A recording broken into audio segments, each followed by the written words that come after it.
ఏ మాస పౌర్ణమి అని చెప్పుకున్నాము? ఇది పుష్యమాస పౌర్ణమి. చలికాలము ముఖ్యంగా ధ్యానానికి బాగా అనుకూలమైన సమయం. చలికాలము మనసు తొందరగా ఏకాగ్రం కావడానికి అవకాశము ఉన్నది.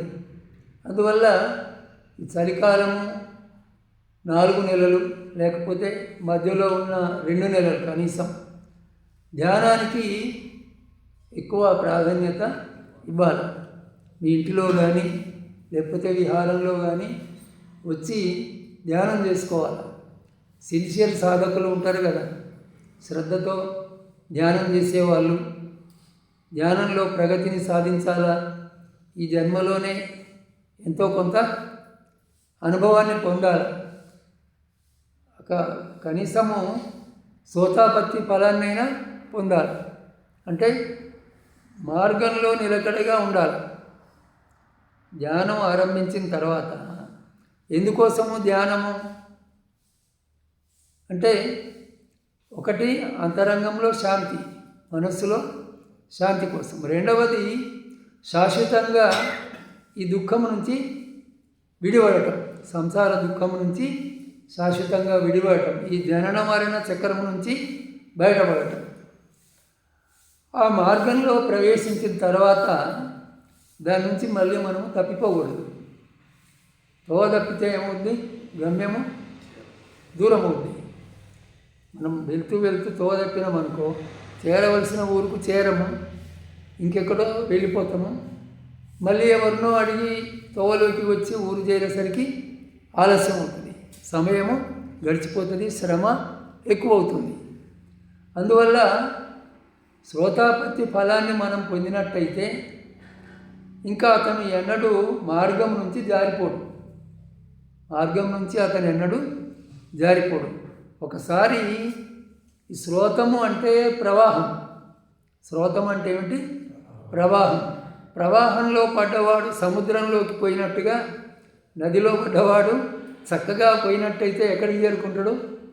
సముద్రానికి చేరుకుంటాడు.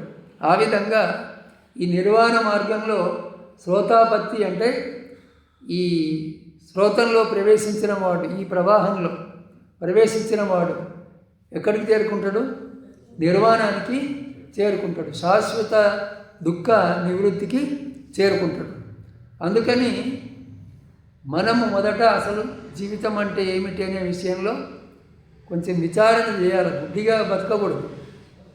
ఏదో పుట్టినం లోకంలో అందరిలాగానే జీవితం గడుపుతున్నాం, ఏదో సంసార సుఖాలు పొంది చచ్చిపోతున్నాం. ఇంత మట్టుకే జీవితం కాదు. కొంచెం విచారం చేయాలి. మనము ఈ జీవితానికి అర్థం ఏమిటి, ఎందువల్ల మనము పుట్టినాము, ఏం చేస్తున్నాము, మరి దీనికి అంతిమ ప్రయోజనం ఏమిటి అని విచారించినట్లయితే ఈ లోకము అనిత్యము అని మనకు తెలుస్తుంది. ఈ లోకము అనిత్యం అంటే ఎప్పటికీ ఉండేది కాదు, మార్పులు పొందుతూ ఉన్నది. ఎప్పుడు నిరంతరము మార్పులు పొందుతూ ఉన్నది. మరి మనము నమ్ముకున్నదంతా ఈ అనిత్య ప్రపంచాన్నే కదా.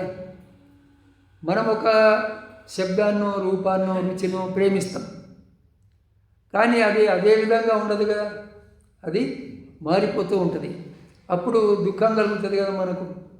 నేను ఈ రూపాన్ని ఇష్టపడ్డా కానీ ఇది మారిపోయింది, నేను ఈ రుచిని ఇష్టపడ్డా కానీ అది తొలగిపోయింది, ఈ బలాన్ని నేను ఇష్టపడ్డా కానీ ఆ బలము తొలగిపోయింది.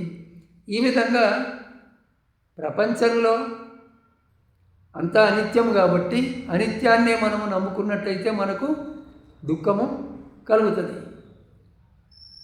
అనిత్య, దుఃఖ, అనాత్మ. ఇక్కడ ఏది మనము కాదు, మనం అనుకునేదంతా మనము కాదు. ఇక్కడ ఉన్నదంతా సంస్కారాలే, మనము అనేది ఏది లేదు. ఈ శరీరము 4 భూతాల నుంచి ఉత్పన్నమైంది, మళ్ళీ దాంట్లోనే కలిసిపోతుంది. మరి ఏది నువ్వు పోయినప్పుడు దీంట్లో నుంచి వెళ్ళిపోయేది ఎవరు అంటే విజ్ఞానం. దీని నుంచి వెళ్ళిపోయేది ఏమిటి? విజ్ఞానం అంటాము. దాన్నే మనస్సు అనొచ్చు, కొందరు జీవుడు అని అంటూ ఉంటారు. అది దీంట్లో నుంచి వెళ్ళిపోతుంది. అప్పుడు దాని వెంట దీనికి సంబంధించినవి ఏవి రావు.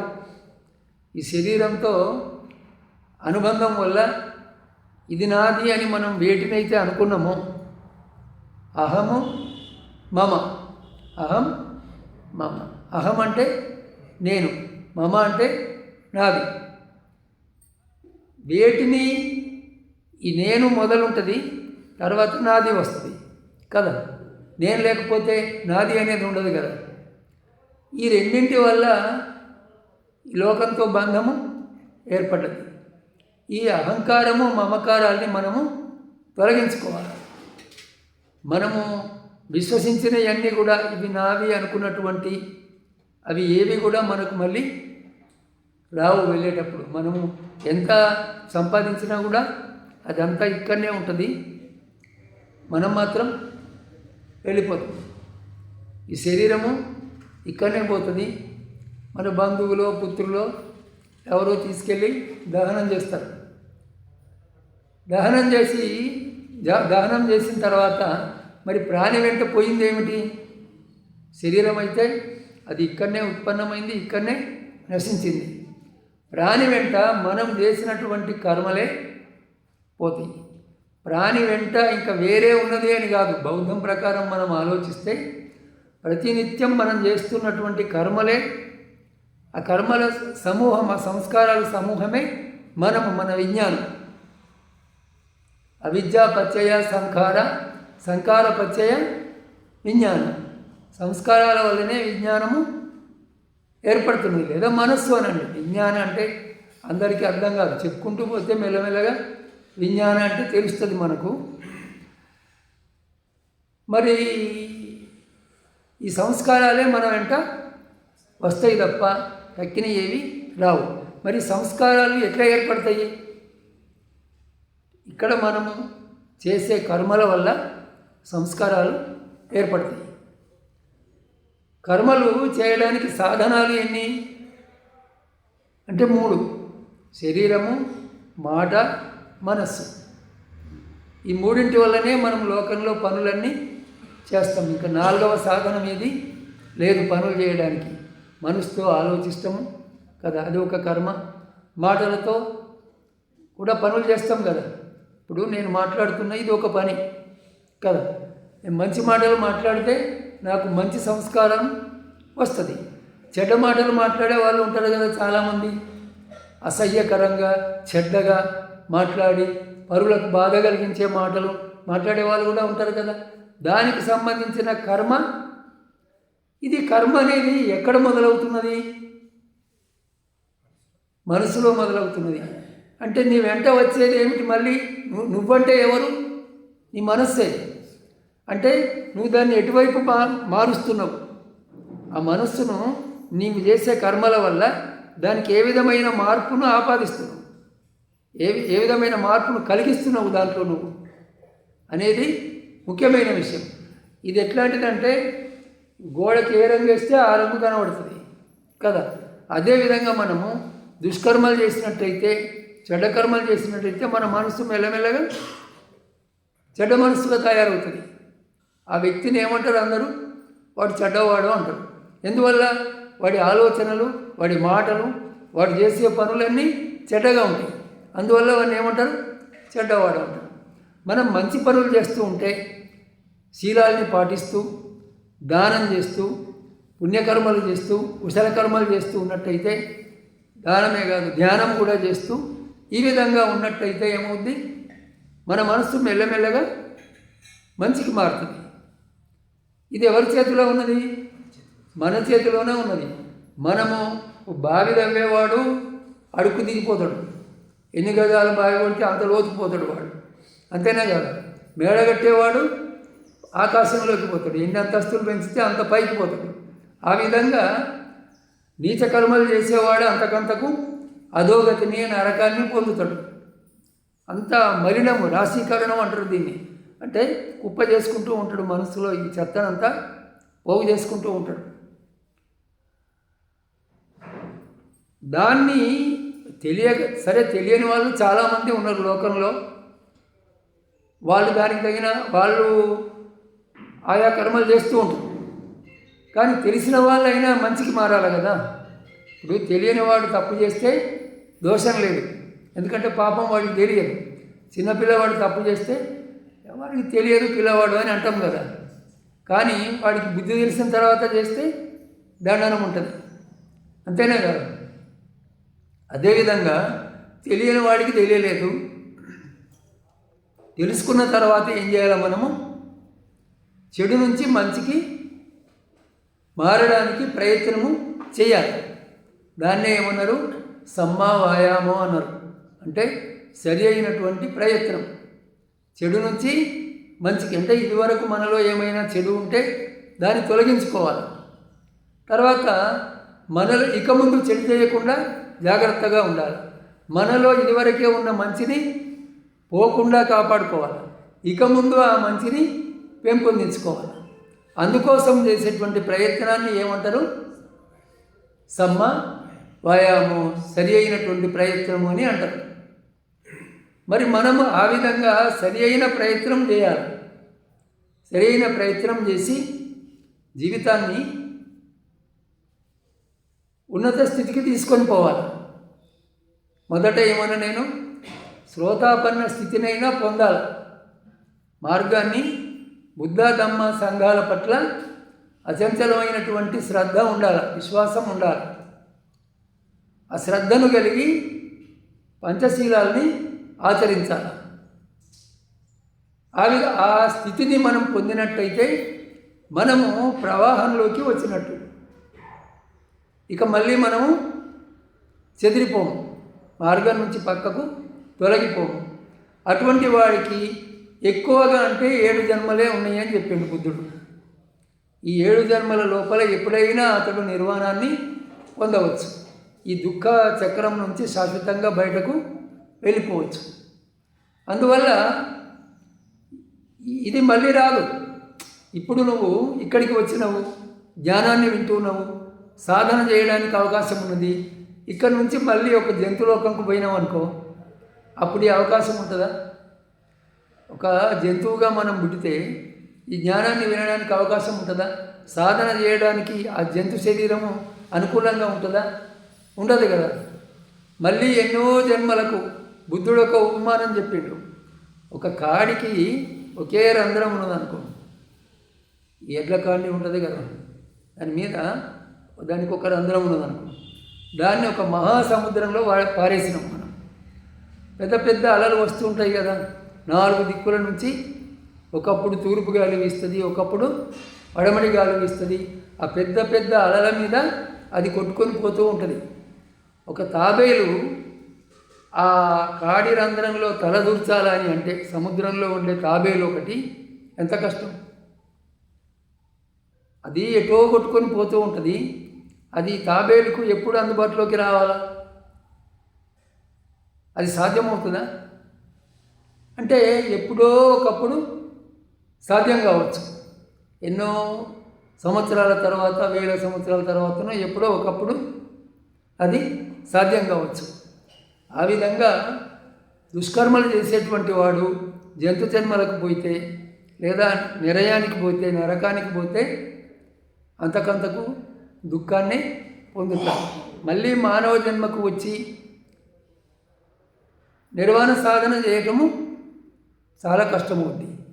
అందుకని ఇది అన్నిటికీ గేట్వే అన్నమాట. మానవ జన్మ అన్నిటికీ ద్వారం. ఇక్కడ నుంచి నువ్వు నరకంకు పోవాలనుకుంటే నరకం పోవచ్చు, జంతువు కావాలనుకుంటే జంతువు కావచ్చు, దేవత కావాలనుకుంటే దేవత కావచ్చు. ఏమీ వద్దు, లోకమంతా కూడా దుఃఖమే అనుకుంటే నిర్వాణాన్ని పొందవచ్చు. అన్నింటికీ అవకాశం ఉన్నది ఈ మానవ జన్మ. మరి అటువంటి జన్మ ఎత్తి దాని విలువ తెలియకుండా ఏదో తినటం, తాగటం, దీంట్లోనే జీవితం అంతా, లేకపోతే సంపాదన, లోభత్వము, దీంట్లోనే జీవితం అంతా గడిపేసి చచ్చిపోయిన తర్వాత ఈ నిరయాన్నో, జంతు జన్మలనో, లేకపోతే అది ఇంకోటి ఏమిటి, పిశాచం, ఇటువంటి జన్మలెత్తితే మరి మళ్ళీ ఎప్పుడు దొరుకుతుంది ఈ అవకాశం మనకు? కాడి రంధ్రంలో, మహాసముద్రంలో పడ్డ కాడి రంధ్రంలో తాబేలు తలదూర్చటము ఎంత కష్టమో మళ్ళీ మానవ జన్మ రావటము అంత కష్టం. అందుకని బుద్ధుడు ఏమన్నాడంటే, నువ్వు నిర్వాణ సాధన ఒకవేళ చేయకున్నా కూడా దానాది పుణ్యకర్మలు చేసుకోమని చెప్పిండు. దానము, శీలము, భావన అన్నారు. దానం అంటే ఏమిటి? త్యాగం కదా. దానం అంటే ఏమిటి? త్యాగం. తనకున్నదాన్ని కొంత వదిలిపెట్టాలి. పోయేటప్పుడు అన్నీ వదిలిపెడతావు కదా. ఇప్పుడు నాది నాది అని మనము దేనైతే పట్టుకొని వదలడానికి బాధపడతామో అదంతా కూడా పోయేటప్పుడు ఒక క్షణంలో విడదీయబడుతుంది కదా మన నుంచి, ఏది రాదు కదా. కానీ మనము ఇప్పుడే జీవించి ఉన్నప్పుడే పుణ్యకర్మల కోసము త్యాగం చేయాలి. మరి ఇట్లా దానాలు చేస్తే మేము ఎట్లా బతకాలా అని అంటారేమో. నీవు బతకకూడదని ఎవరు చెప్పలేరు కదా. నీ జీవితానికి అవసరమైంది ఉంచుకుంటూ కొంత దానానికి ఉపయోగించాలి. నీ సంపాదనను దానానికి ఇంత అని సంపాదనలో నుంచి కేటాయించాలి. అంత నీ కోసమే అయితే అది అసురత్వం అంటారు దాన్ని. అసురత్వం. అది దయ్యంకు తిన్నట్టు ఒక్కడే తింటుండే ఎవరికి పెడతలేడు అంటారు. చూ, పక్కవాడితోనైనా పంచుకోవాలని అంటారు. అందువల్ల దానాది పుణ్యకర్మలు చేయాలి, చేయగలిగిన వాళ్ళు. లేదు అంటే సేవ అయినా చేయాలి. సేవ ద్వారానైనా మనం కుశలాన్ని సంపాదించుకోవాలి. ఆ విధంగా సంపాదించుకున్నట్టయితే మన చిత్తము మెల్లమెల్లగా అది మారిపోద్ది. చెప్పుకున్నాం కదా దానికి. అది చెడ్డ నుంచి మంచి వైపు మారిపోతుంది. అందుకోసం మనం సాధన చేయాలి. ఆ సాధన చేయడానికి అనుకూలమైన సమయము ఈ చలికాలం. ఇప్పుడు మనం రూములు కూడా నిర్మాణం చేసుకున్నాము, పైన హాల్ కూడా నిర్మాణం చేసుకున్నాము. శ్రద్ధగల సాధకులు మొట్టమొదట బంతే ఇదేమిటి అని అడగాలి. ఏదైనా సంశయం ఉంటే. నేను ఇదంతా చెప్తూ ఉన్నా, మీరు వింటున్నట్టే కనపడుతున్నారు. మరి నిజంగా మీ మనసు దాంట్లోకి పోతుందో లేదో తెలియదు. ఒకవేళ పోతే సంతోషమే, పోతే ఆ తర్వాత ఏమిటి అని అడగాలి కదా. ఇదంతా విన్నాం, బాగానే ఉన్నది, సాధన ఏమిటి, మార్గం ఏమిటి అని అడగాలి కదా. అడిగి సాధన చేయాలి. వీలైనప్పుడు వచ్చి ఇక్కడ ఉండి సాధన చేసుకోవచ్చు. మీ ఇంటిలో కూడా ప్రతిరోజు సాధన చేసుకోవచ్చు. నేను సాధన ఆరంభించినప్పుడు మొదటి రోజు నుంచి ఒక 4 సంవత్సరాలు క్రమం తప్పకుండా, ఒక ప్రయాణంలో ఉంటే తప్ప క్రమం తప్పకుండా పొద్దున 3:30కు లేచేవాడిని. చదువుకునేటప్పుడు ఇంకా 3:30కు లేచి స్నానం చేసి 4 నుంచి 6 వరకు ధ్యానం చేసేవాడిని. 2 గంటలు పొద్దున. ఆ తర్వాత మళ్ళీ వంట చేసుకొని భోజనం చేసి కాలేజీకి పోయి 8:30కు కాలేజీ ఉండేది. మార్నింగ్ షిఫ్ట్ మాకు ఆర్మూర్లో ఉన్నప్పుడు. ఇప్పుడు ఆ విధంగా మీరు కూడా ధ్యానం చేయాలి. అట్లా ఒక 4 ఏళ్ళు సమయం తప్పకుండా చేసిన. ఒక ప్రయాణంలో ఉంటే తప్ప, ప్రయాణంలో ఉన్నప్పుడు కూడా బస్సులో ఉన్న, ట్రైన్లో ఉన్న, ఆ సమయం అయిందంటే అట్లాగే సీట్లో మనసుంచి కూర్చోవడం. ధ్యానం చేయడానికి కష్టపడేది ఏమున్నది? ఊరికే మనసు నిలిపితే చాలు, అంతే కదా. కొబ్బరికాయలు కొనుక్కొచ్చేది ఉందే, పూలు కొనుక్కొచ్చేది ఉందే, పూజ చేసేది ఉందే, ఏమైనా నామాలు చదివేది ఉన్నదే, ఏమున్నది దీనికి? ఏమీ లేదు. మనసు నిలిపితే చాలు. అంత సులభమైనటువంటి మార్గం ఉండగా ఎందుకు దాన్ని ఆచరించకూడదు? ఇక్కడ అకుశల కర్మలు చేసిన వాడిని యముడు అడుగుతాడట. ఏమని? దేవదూతలు వచ్చిండ్రు కదా, నువ్వు ఎన్నడూ చూడలేదా వాళ్ళను అని అడుగుతాడు ఆ ప్రాణి. అడిగితే ఆ ప్రాణి అంటాడు, నాకు తెలియదు అంతే దేవదూతలు అంటే అని అంటాడు. నీకు వెంట్రుకలు తెల్లబడ్డ వాళ్ళని నువ్వు చూడలేదా అంటాడు. చూసినా నాకు గుర్తే అంటాడు. వెంట్రుకలు తెల్లబడ్డప్పుడైనా ఇక జీవితం గడిచిపోతున్నది, వెంట్రుకలు తెల్లబడుతున్నాయి. ఇంకా తర్వాత ఏమవుతుంది? శరీరం ఇంకా కృషించిపోతుంది. ఇప్పుడైనా ధ్యానం చేసుకోవాలని, లేదా కుశల కర్మలు చేయాలా, మంచి కర్మలు చేయాలా అని ఎందుకు అనుకోలేవు? నువ్వు జీవించి ఉన్నప్పుడు ఏం చేసినావు?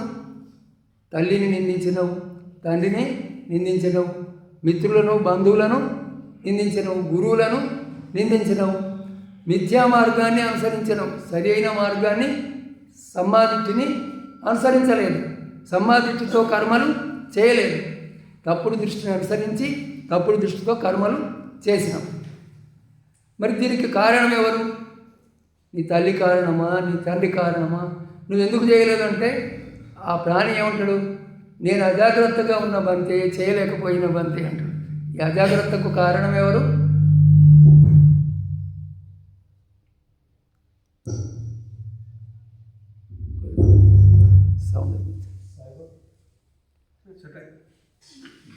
సౌండ్ తగ్గించండి. ఎవరైనా ఒకళ్ళు వెళ్ళి ముందరనో వాళ్ళు పోవచ్చు కదా, కొంచెం తగ్గించడానికి.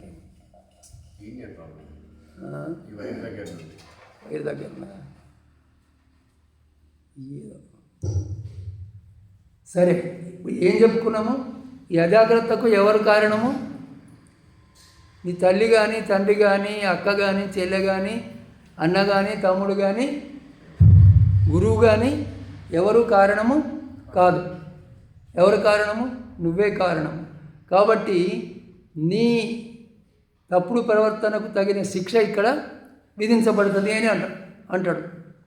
మరి యమలోకం ఎక్కడ ఉన్నది, యముడు ఎక్కడ ఉన్నాడు, శిక్ష ఎట్లా విధిస్తారు అంటే అన్నీ మన విజ్ఞానంలోనే ఉన్నాయి, మనస్సులోనే సమస్తం ఉన్నది. మనో పుబ్బంగమదమ్మ మనోశెట్ట మనోమయ అన్నీ ఎక్కడ ఉన్నాయి? ఇప్పుడు కొందరికి స్వప్నాలు వస్తాయి చూడండి. ఎవరో వస్తున్నారు, నల్లగా భీకరాకారంతో కత్తులు తీసుకొని పొడిస్తుంది, కత్తున్నారు. ఇప్పుడు పరిగెత్తుతూ ఉంటాడు, వాళ్ళు వస్తూ ఉంటారు, పొడుస్తారు. వాడికి అకస్మాత్తుగా మెలకు వస్తుంది, గుండె దడదడ కొట్టుకుంటూ ఉంటుంది. ఇది ఎక్కడి నుంచి వచ్చిర్రు వాళ్ళందరూ? ఎక్కడ జరిగింది అదంతా? మనసులోనే. చనిపోయిన తర్వాత ఇది ఉంటుందా? ఏముంటుంది? మనస్సే ఉంటుంది. ఆ మనస్సులోనే ఇదంతా క్రియేట్ అవుతుంది. అర్థమైంది కదా విషయం? అనుమానమా ఇంకేమైనా? అందువల్ల యమలోకం ఎక్కడున్నది? ఇట్లా అడిగే వాళ్ళు ఉంటారు కదా, అన్నీ ఎక్కడున్నాయి? మనసులోనే ఉన్నాయి. అన్నిటికీ ద్వారం మనస్సే అని చెప్పుకున్నాం కదా. మానవ జన్మనే అన్నిటికీ ద్వారం. యమలోకానికైనా దేవలోకానికైనా అన్నిటికీ ద్వారము. తన సంతోషమే స్వర్గము, తన దుఃఖమే నరకం. ఒక ప్రాణి ఇక్కడనే దుఃఖం అనుభవిస్తూ ఉంటే ఇదే నరకం. ఇక్కడనే చాలా దుఃఖాన్ని అనుభవిస్తూ ఉంటే వాడికి నరకం ఇక్కడనే కనబడుతున్నది కదా. కొందరికి ఇక్కడనే స్వర్గం కనబడుతూ ఉంటుంది. అవునా కాదా? చచ్చిన తర్వాత ఇంకా కొందరికి కనబడచ్చు. దీన్ని బట్టి దాన్ని ఊహించుకోమని చెప్తున్నాను నేను. కర్మ యొక్క ఫలము తప్పనిసరిగా ఉంటుంది అని. అందుకని ఇక్కడ దేవుడి గురించి చెప్పడు బుద్ధుడు. నీ తప్పులన్నీ క్షమించేవాడు ఎవడు లేడు కదా. మరి తప్పులు చేసినాం ఎట్లా అని బాధపడే వాళ్ళు ఉంటారు కదా. అరే నువ్వు ఇంత భయపెడుతున్నావు, యమధర్మరాజు శిక్షలు వేస్తాడు అంటున్నావు అంటే నేను భయపెడతలేను, ఉన్న విషయం చెప్తున్నా. నీకు తెలియనప్పుడు తప్పు చేస్తే దోషం లేదు అని చెప్పుకున్నాం కదా అప్పుడే. ఒకసారి తెలిసిన తర్వాత నువ్వు అజాగ్రత్తగా ఎందుకున్నావు అని యముడు అడిగిండు కదా. ఇంతకుముందు చెప్పుకున్నాం కదా మనం. ఈ అజాగ్రత్తకి ఇంకెవరు కారణం కాదు, నువ్వే కారణం. నువ్వు ఒకసారి తప్పు చేసిన వాడు తప్పును తెలుసుకున్న తర్వాత దాని నుంచి బయటపడడానికి ప్రయత్నము చేయాలి. చేసి మెల్లమెల్లగా మంచి మార్గంలోకి రావాలి. ఇదే బాగుపడే మార్గం. అంతేగాని నీ తప్పులన్నీ ఒకడు క్షమించుతాడు కాబట్టి నువ్వు మళ్ళా ఫ్రెష్ అన్నమాట, మళ్ళా కొత్త తప్పులు చేయవచ్చు కదా. అటువంటిదేమీ లేదు. నీ తప్పుకు శిక్ష ఉంటుంది. తెలియక చేసిన దానికి లేదు, తెలిసింది కాబట్టి ఇప్పుడు చేయకూడదు. తెలిసి చేస్తే తప్పనిసరిగా శిక్ష పడుతుంది. అందుకని కర్మ చేసే విషయంలో చాలా జాగ్రత్తగా ఉండాలి. ఈ లోకమంతా కూడా ఒక బండి చక్రము దేని ఆధారంగా తిరుగుతుంది? ఇరుసు ఆధారంగా తిరుగుతుంది. ఇరుసు పోతే ఇరుసు నుంచి చక్రం పోయినా తిరుగుతుందా? తర్వాత తిరగదు. ఆ విధంగా ఈ లోకమంతా కర్మ మీద ఆధారపడి నడుస్తూ ఉన్నది. లోకమంతా కర్మ మీద ఆధారపడి నడుస్తూ ఉన్నది. ఇప్పుడు ప్రపంచ విషయాల్లో మనం చూసినా కూడా కర్మ చేయకపోతే ఏమీ కాదు కదా. నువ్వు ఇంట్లో కూర్చుంటే డబ్బులు వస్తాయా? ఏం చేయాలి? డబ్బు రావాలంటే కష్టపడాలి, పని చేయాలి, ఏదో ఒక పని చేయాలి. చేస్తేనే ఈ పని చేయటం అంటే ఏమిటి? కర్మ చేయటమే కదా. కర్మ వల్లనే సంపాదన జరుగుతుంది, కర్మ వల్లనే సంపాదన పోతుంది. అర్థమైంది కదా. జూదం ఆడుతూ, వ్యభిచారం చేస్తూ, తాగుబోతవుతూ తిరిగితే ఏమవుతుంది? ఉన్న సంపాదన పోతుంది. అందుకని చెడ్డ పనుల నుంచి మంచికి మనము మారాలి. వల్ల మనం చెప్పుకున్నది ఏంటంటే ఇవాళ ఆ విధంగా మనము నిర్వాణాన్ని పొందించే కర్మ చేయకుండా దానము శీలమునైనా పాటిస్తూ ఈ నెలకు 4 రోజులు ఉపవాసాన్ని పాటిస్తూ ఉన్నట్టయితే, చెప్పినా కదా నెలకు 4 రోజులు ఉపవాసం పాటించాలని. మీకు అర్థమైందా లేదా? ఆ మాట అర్థమైందా? ఏమర్థమైంది? ఉపవాసత అంటే ఏమర్థమైంది చెప్పు. అంటే నెలకు 4 రోజులు. ఏవి ఆ రోజులు అంటే పౌర్ణమి, ఆ తర్వాత వచ్చే అష్టమి, తర్వాత వచ్చే అమావాస్య, ఆ తర్వాత వచ్చే అష్టమి. కనీసం ఈ 4 రోజులైనా రాత్రిపూట భోజనాన్ని మానుకోవాలి. పొద్దున భోజనం చేయొచ్చు, రాత్రిపూట భోజనాన్ని మానుకోవాలా. పంచశీల తీసుకోవాలా బంతే దగ్గర. బంతే లేకపోతే బుద్ధుడి ఫోటో దగ్గరనో విగ్రహం దగ్గరనో పంచశీల తీసుకోవాలా. తనకు తానే ఇచ్చేవాళ్ళు అందుబాటులో లేనప్పుడు తీసుకోవాలా. భార్యా పిల్లల చేత గ్రహింపజేయాలి దాన్ని. తర్వాత ఆ సాయంత్రము లేదా రాత్రి మంచి ధర్మచర్చలో గడపాల. ధమ్మపదం లాంటి మంచి పుస్తకాన్ని చదవాల, వివరించి చెప్పాలి వాళ్ళకు. ఆ రాత్రి అంతా ధర్మచింతన చేయాల. తక్కువ నిద్రపోయి ఎక్కువ ధ్యానానికి కేటాయించాల. తెల్లవారి మన ఊరిలో విహారం ఉంటే, ఎవరైనా బంతే అందుబాటులో ఉంటే వంట చేసిన తర్వాత వాళ్ళను నీ శక్తిని బట్టి మన ఇంటికి పిలుచుకొని వాళ్ళకు భుజింపజేసి తర్వాత మనం కూడా భుజించాలి. అక్కడికి ఉపవాసము అయిపోతుంది. నెలకు 4 రోజులైనా దీన్ని చేయాలని బుద్ధుడు చెప్పిండు మనకు. దాన్ని ఎందరు ఆచరిస్తున్నారు? నేను ఎందుకంటున్నా అంటే ఇదేదో నెలకోసారి రావటము, వినటం, భోజనం చేయటం, పోవటం అంటే ఏం ప్రయోజనం దీనివల్ల? ఎందుకు మనం ఇదంతా చేస్తున్నాము? దానికి ఏమైనా ప్రయోజనం ఉండాలి కదా. ఇంత మీరు వింటూ ఉన్నారు, ఏమాత్రం నడకలేకపోతే మళ్ళా ఆ జంతు జన్మలకు నరకానికే పోతారు కదా. ఎట్లా మరి బాధ? అది మీకు అర్థమవుతలేదు తర్వాత ఎట్లా అవుతుంది అనేది. రేపటి గతి ఏమిటి అనేది ఎవరు లోతుగా ఆలోచించటం లేదు.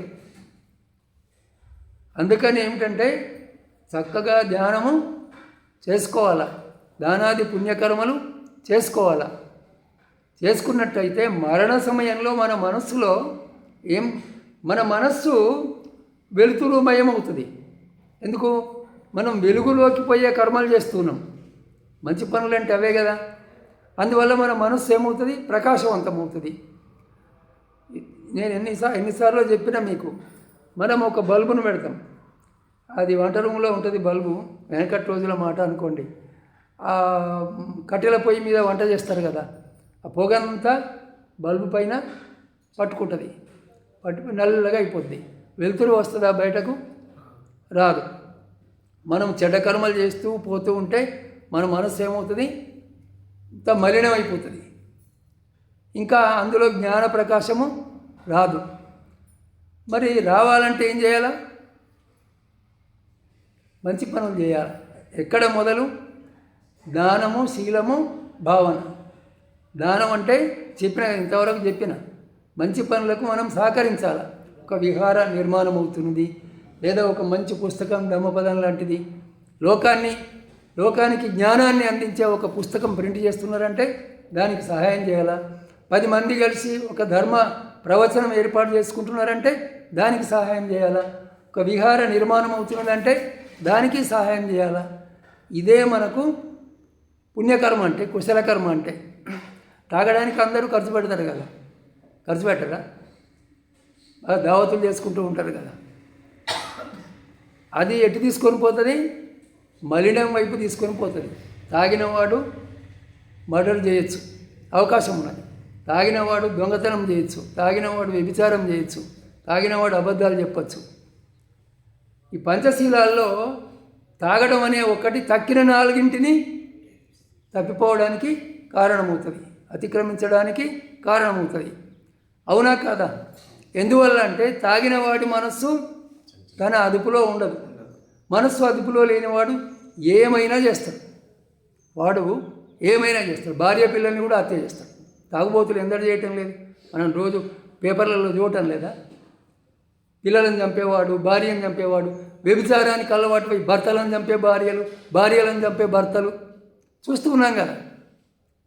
ఇదంతా ఏమిటి అంటే జ్ఞానం లేకపోవటమే దీనికి కారణం. జ్ఞానము లేకపోవటం. ఇదే సుఖం అనుకుంటున్నారు వాళ్ళు. ఈ సుఖం, ఈ ఇంద్రియ సుఖాలే పరమార్థము అనుకుంటున్నారు. అది కాదు. సుఖంతో 2 విధాల దుఃఖం ఉంటుంది. ఒకటి, సుఖాన్ని అనుభవించేటప్పుడు ఎంతో కొంత శ్రమ ఉంటుంది. సుఖం పోయిన తర్వాత దాని మీద కోరిక ఉంటుంది కదా, రాగం. అయ్యో ఈ సుఖం పోయిందే అని ఏడుపు ఉంటుంది. మళ్ళా అనుభవించిన తాగుడుకు బానిసైన వాడికి తాగుడు దొరకకపోతే పిచ్చిలేస్తుంది, వాడికి బ్యాలెన్స్ కోల్పోతాడు. వాడిని అడిక్షన్ సెంటర్లో చేర్చాలి మళ్ళా. ఇదంతా పరాధీనతనే కదా, స్వాధీనతను కోల్పోతూ ఉన్నాడు. అందువల్ల ఎవడు కూడా వ్యసనాల పాలు కావద్దు. విహారకు పోయితే మాకేమొచ్చిందంటే అన్నిటికంటే గొప్పది ఇదే వచ్చింది. ఏమిటి? మనం ఏం చేయాలా, ఏం చేయకూడదు అనే జ్ఞానము వచ్చింది. ఇంతకంటే విలువైంది ఇంకా ప్రపంచంలో నీకు కోట్లున్నా కూడా ఈ జ్ఞానం లేకపోతే నువ్వు బలపతనం అవుతావు. మళ్ళీ బికారి కూడా కావడానికి అవకాశం ఉన్నది. గుణవంతుడు జ్ఞానం లేకపోతే గుణహీనుడు కావడానికి అవకాశం ఉన్నది. అందువల్ల నిరంతరము సత్సంగంలో ఉండాల, ప్రవచనాలు వినాల, విన్నదాన్ని ఆచరణలో పెట్టాల. అప్పుడే మన జీవితానికి, మానవ జన్మకు సార్థకత అనేది ఉంటుంది. లోకంలో ఉన్న తర్వాత కష్టాలు సుఖాలు వస్తూ పోతూ ఉంటాయి. అప్పుడు కీర్తి రావచ్చు, అపకీర్తి కూడా. అరే నేను ఇంత మంచిగా ఉన్నా నన్ను నిందిస్తున్నారు అని బాధపడుతూ ఉంటాడు. అవునా కాదా? లోకం నోటిని గట్టివేయలేము. వాడు ఒకసారి మనం మంచి చేసినా మనం నిందిస్తుంటాడు, చెడు చేసినప్పుడు ఎట్లాగూ నిందిస్తూనే ఉంటాడు. ఓసారి ధనం రావచ్చు, ఓసారి పేదరికం రావచ్చు, జయం రావచ్చు, అపజయం రావచ్చు. వీటికి కదలకుండా నిశ్చలంగా ఉండాలి. కమ్మరి కొలిమిలో దాకలి చూసిండ్రా మీరు? దాకలి కర్రు పట్టను బాగా వేడి చేసి కొలిమిలో ఆ దాకలి మీద పెట్టినాక గనులు పట్టుకొని దెబ్బలు కొడుతూ ఉంటారు, దాని మీద సాగదీస్తారు దాన్ని. అది కదులుతుందా? దాకలి కదులుతుందా? గను దెబ్బలు కొట్టినా కదలదు. ఆ విధంగా నింద కానీ, ప్రశంస కానీ, జయము కానీ, అపజయము కానీ, లాభము కానీ, నష్టం కానీ వచ్చినప్పుడు చెలించకుండా ఉండాలి. కొంచెము తల్లి తిట్టిందనే ఉరిపెట్టుకున్నాడు, తల్లి తిట్టితే కూడా ఉరిపెట్టుకుంటారా? చిత్రము చూస్తూ ఉంటాం కదా, చిన్న వాటికి వాడు పరీక్ష ఫెయిల్ అయినా అని ఉరిపెట్టుకుంటాడు. అరే ఇంకోసారి ప్రయత్నం చేసి రాయొచ్చు కదా, పరీక్ష ఎడిపోతుంది. అది ఇప్పుడు ఫెయిల్ అయితే మళ్ళీ రాసి పాస్ కావచ్చు కదా, ఉద్యోగం దొరకలేదని. ఇట్లా ఎన్నో చిన్న కారణాలతో, ఇంటికి కొంత పెద్ద కారణాలు కావచ్చు కానీ చిన్న కారణాలు. పిల్లవాడిని అరే ఫోన్ చూడకరని మందలిస్తే వాడు కూడా ఉరిపెట్టుకోవడమే. ఇదేం ప్రపంచం, ఇది ఎట్లా అయిపోయింది చూడండి. తల్లిదండ్రులకు దుఃఖం కదా. లోకము జ్ఞానం లేక ఇట్లా చెడిపోతూ ఉన్నది. అందుకని జ్ఞానం విన్నవాడు కమ్మరి కొనిలో దాకలిలాగా నిశ్చలంగా ఉంటాడు. అందుకని జ్ఞానమే మనల్ని కాపాడేది, అజ్ఞానము చెడగొడుతుంది, నశింపజేస్తుంది, జంతు జన్మలకు హీనస్థితులకు తీసుకొని పోతుంది. అందువల్ల ఏం చేయాలి, మనము చక్కగా ధ్యానము చేసుకోవాలి. ధ్యానం చేసుకుంటే ఉన్నతి కలుగుతుంది మనకు. ఇప్పుడు చెప్పినా కదా, ఇప్పుడు మనం హాలు నిర్మాణం చేసుకున్నాం, పైన కింద ఒక 5-6 రూములు నిర్మాణం చేసుకున్నాం. మీరు అసలు ఏమై అంటున్నా అంటే, నేను అడిగిన వాళ్ళు ఎందరు, మీరు ఇదంతా చెప్తున్నారు కదా, తర్వాత ఏమిటి అని అడిగిన వాళ్ళు ఎందరు, నేను ఏం చేయాలా, సాధన ఎట్లా చేయాలా అని అడిగిన వాళ్ళు ఎందరు. ఇంతకే ఆగిపోతున్నది కదా, వినటం పోవటం, మళ్ళీ నెల అయిన తర్వాత మళ్ళీ రావటం. ఇక్కడ ఏమన్నా సేవ అవసరం ఉన్నదని అడిగిన వాళ్ళు లేరు. ఇప్పుడు అంత బిల్డింగ్ కట్టాం కదా, దానికి ఎన్ని పనులు ఉంటాయి, ఎవరున్నారు ఇక్కడ చేసేవాళ్ళు? నేను ఒక్కనే ఉన్నా కదా, మరి ఎవరు చేస్తున్నారు ఈ పనులన్నీ? మీరేమైనా కొంత విచారం చేయాలి కదా. దానివల్ల మీకు కుశలకర్మ చేసిన పుణ్యం వస్తుంది, రెండవది నలుగురికి ఉపయోగపడుతుంది, మీకు ఉపయోగపడుతుంది. ఎందుకు విచారించారో నాకు అర్థం కాదు. చిన్న పిల్లవాడికి ఏదైనా మేలు చేస్తే వాడు మళ్ళీ గుర్తుంచుకొని దగ్గరికి వస్తాడు. మీకు సంవత్సరాలు చెప్పినా కూడా ఏమీ లేదు. ఇప్పుడు ఎన్నో ఉన్నాయి, అక్కడ మట్టి తీసి ఇక్కడ పోయాలా అంటే, రేపు మేము పెయింటింగ్ వేయడానికి వస్తున్నాం, ఆ మెట్లను శుభ్రం చేయండి అంటారు. ఎవరు చేయాలా? పోనీ మీరు చేయలేరు అనుకోండి, ఒక మనిషిని కూలి మనిషిని పంపండి, ఆయన కూలి ఇవ్వండి, అట్లనే చేయించాలి కదా. మేము చేయలేమనుకుంటే. ఇవన్నీ ఏమిటంటే కుశల కర్మలు అనేటువంటివి ఇంకెక్కడో ఉన్నాయి. ఇవే ఈ అవకాశాన్ని మనం ఓడగొట్టుకుంటున్నాం. కుశల కర్మలు చేసేటువంటి మంచి అవకాశాన్ని మనము పోగొట్టుకుంటున్నాం. ఇవన్నీ సరే, అది తయారైపోయింది. ఇప్పుడు నేనేమంటున్నా, అంతా తయారైంది, భోంచేసేందుకు రమ్మంటున్నా. బియ్యం ఇచ్చిన వాళ్ళు లేరు, అర్థమైందా? వంట చేసిన వాళ్ళు లేరు, ఊరికే చెప్తున్నా నేను. ఇప్పుడు అంతా సిద్ధమైంది, భోంచేయడానికి రమ్మంటున్నా. ఇప్పుడైనా రావాలి కదా, ఇప్పుడు కూడా రాదా? అంటే నేను ఉపమానం ఎందుకు చెప్పినా అంటే, భవనం తయారైంది, జ్ఞానం చెప్తూ ఉన్నాము, ఇప్పుడు ఏం చేయాలా, దాన్ని ఉపయోగించుకోవాలా, ధ్యానం చేయాలా. చేసేవాళ్ళు చేసిండ్రు, అసలు చేయలేదని నేను అనటం లేదు. డొనేషన్ ఇచ్చేవాళ్ళు ఇచ్చిండ్రు, అది ఎవరికి తోసినంత ఎవరి శక్తిని బట్టి వాళ్ళు చేసిండ్రు, అది నిర్మాణం అయింది. ఇప్పుడైనా కూడా మీరు ఏం చేయాలా, దాన్ని ఉపయోగించుకోవాలా.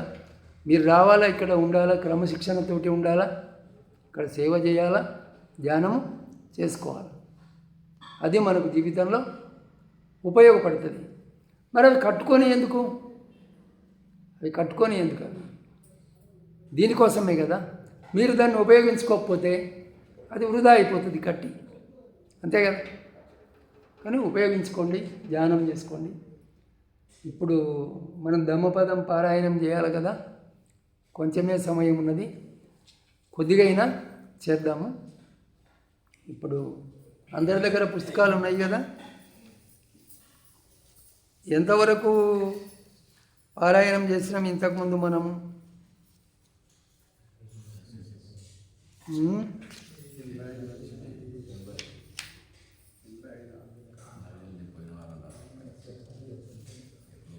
ఎవరైనా గుర్తుంచుకున్నారా?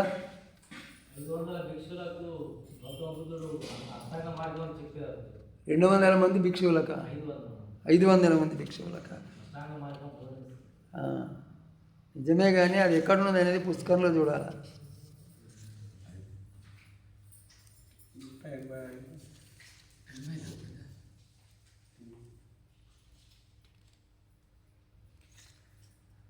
ఆరు వర్గాలు పూర్తి చేసుకున్నాం మనము. 6వ వర్గం పూర్తి అయింది, 7వ వర్గము ఈరోజు చెప్పుకుందాం. అందరూ అర్హంత వర్గో సప్తమ, అది తీయండి పేజీ.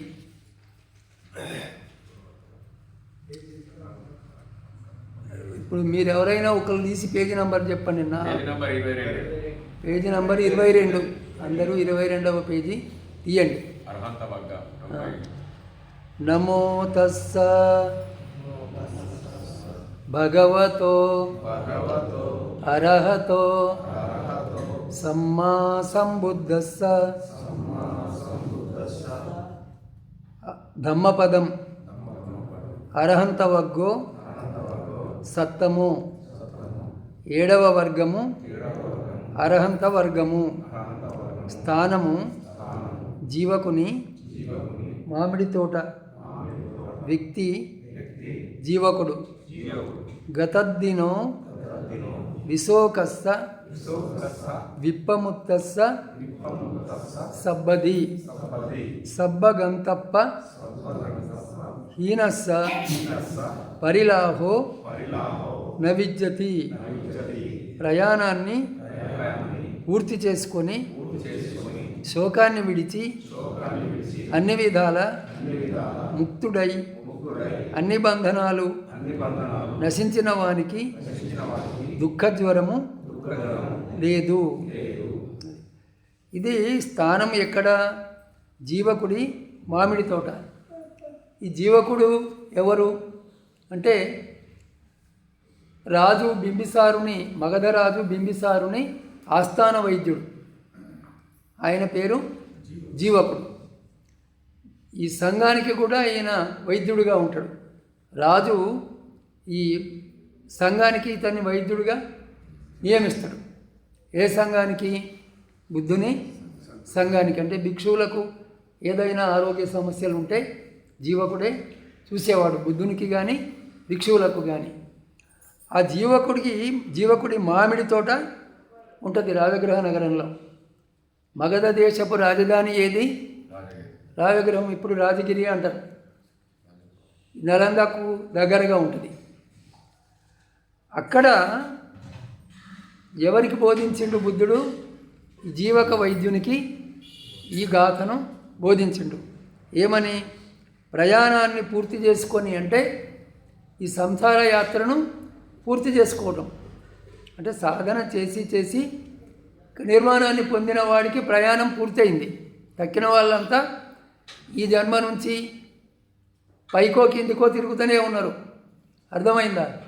అయితే ఇంతకుముందు చెప్పుకున్న ఆ నరకము, తర్వాత జంతు జన్మలు, లేకపోతే దేవతా జన్మలు, ఎక్కడో ఒక చోటికి తిరుగుతూనే ఉన్నారు. ఒక ఉద్యోగి ఈ ఊరు నుంచి ఆ ఊరికి ట్రాన్స్ఫర్ అవుతాడు, ఆ ఊరు నుంచి ఇంకో ఊరికి పోతాడు, అక్కడి నుంచి ఇంకో ఊరికి పోతాడు. ఉద్యోగం ఉన్నంత కాలము తిరగటము తప్పదు. అదేవిధంగా మనము నిర్వాణాన్ని పొందనంత కాలము మంచి కర్మలు చేసి సుఖ జన్మల్ని పొందవచ్చు, చెడ్డ కర్మలు చేసి దుఃఖ జన్మల్ని పొందవచ్చు. కానీ ప్రయాణం మాత్రం పూర్తి కాదు.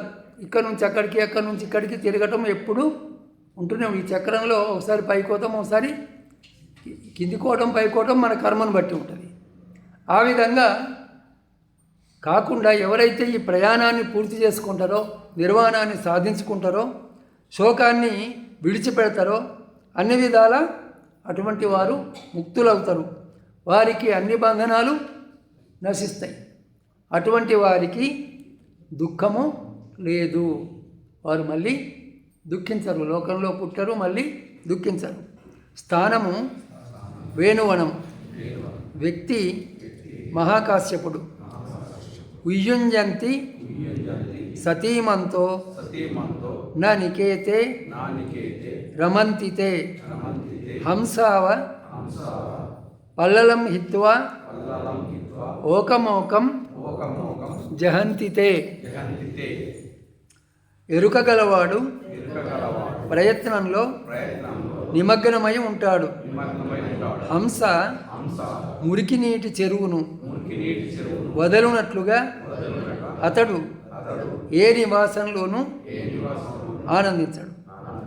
ఈ ఎరుకతో ఉండేటువంటి వాడు నేనేం చేస్తున్నా, ఏమి ఆలోచిస్తున్నా అనే విషయంలో ఎప్పుడూ మెలకువగా ఉండాలి.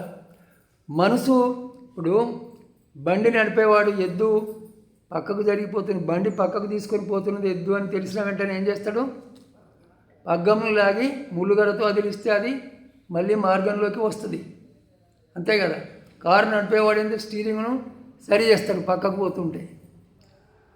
ఎరుక లేకపోతే ఏమవుద్ది, స్టీరింగు తిప్పడు, బండి నడిపేవాడు ఎద్దును వదిలించాడు, అది రోడ్డు దిగిపోతుంది, బోల్తా కొడుతుంది. అంతే కదా. ఆ విధంగా కాకుండా ఎరుక గలవాడు ఏం చేస్తాడు, నిరంతరము ప్రయత్నంలో నిమగ్నమై ఉంటాడు. హంస ఏం చేస్తుంది, మురికి నీటి చెరువును వదిలిపెడుతుంది. ఈ ప్రపంచం అంతా కూడా, ఈ సృష్టి, ఈ నిరయము నరకము నుంచి ఉన్నతమైన దేవలోకం వరకు ఇది అంతా కూడా ఒక మురికి నీటి చెరువే అని గ్రహించిన వాడు ఏం చేస్తాడు, ఏ నివాసంలోనూ ఆనందించడు, ఏ జన్మలో కూడా ఆనందించడు. దేవతా జన్మ కానీ, బ్రహ్మలోకం యొక్క జన్మ కానీ, లేదా మానవ జన్మ కానీ అన్నీ కూడా మురికి అని గ్రహించి నిర్వాణాన్ని మాత్రమే లక్ష్యంగా చేసుకుంటాడు. ఈ గాథను మహాకాశ్యపునికి భగవానుడు వేణువనంలో బోధించాడు. అది ఈ పూట ఇక్కడికి చాలు. భవతు సబ్బమంగళం రక్షంతు సబ్బదేవతా సబ్బబుద్ధానుభావేన సబ్బధమ్మానుభావేన సబ్బసంఘానుభావేన సదా సుత్తి భవంతు తే.